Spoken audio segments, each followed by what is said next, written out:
1975 সালের 15ই আগস্ট বঙ্গবন্ধু এবং তার পরিবারের উপর যে নৃশংসতা, যে হত্যাকাণ্ড ঘটেছে, সেটা নিঃসন্দেহে অনেক শোকাবহ একটা ব্যাপার।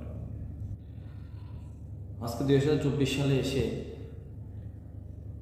এই শোকাবহ দিনটাকেও মানুষ শোক পালন করতে চাচ্ছে না, উল্লেখ করতে চাচ্ছে না। এই দিনটা আসলে বাংলাদেশের জন্য সার্বজনীন হওয়া উচিত ছিল, কিন্তু সেটা হয় নাই। এই দায় কার? এই দায় পুরোপুরি আওয়ামী লীগের এবং শেখ পরিবারের। কারণ মুক্তিযুদ্ধের পর থেকে বঙ্গবন্ধুর মতো অবিসংবাদিত একজন নেতা, স্বাধীনতার পরের বঙ্গবন্ধু নিয়ে আমি আলোচনা করতে চাচ্ছি না, কিন্তু বাংলাদেশ হওয়া পর্যন্ত বঙ্গবন্ধুর যে অবদান বাংলাদেশের জন্য, এটা অস্বীকার করার কোনো জায়গা নেই। তো এরকম একজন নেতাকে সার্বজনীন না করা আওয়ামী লীগের একটা চরম ব্যর্থতা, চরম বোকামি।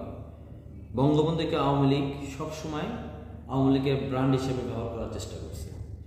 তার কুফল হচ্ছে এই 2024 সালের আগস্ট মাসে আমরা দেখতে পেয়েছি।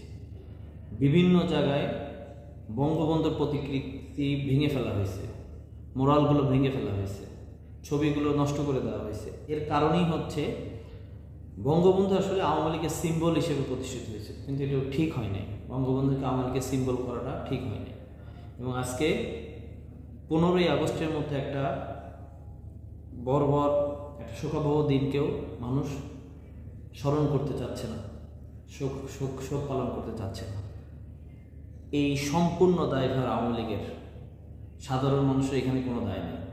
আওয়ামী লীগের, শেখ পরিবারের বোকামির এবং মূর্খতার ফল হচ্ছে এই বঙ্গবন্ধুকে হেয় করা যে ঘটনাগুলো এখন ঘটতেছে। বাঙালি হিসেবে, বাংলাদেশি হিসেবে আমি ব্যথিত এবং লজ্জিত যে বঙ্গবন্ধুকে ধর্ম, বর্ণ, দল নির্বিশেষে আমরা বাংলাদেশের হিসেবে পাই নাই, বা আওয়ামী লীগ বাংলাদেশের করে নাই।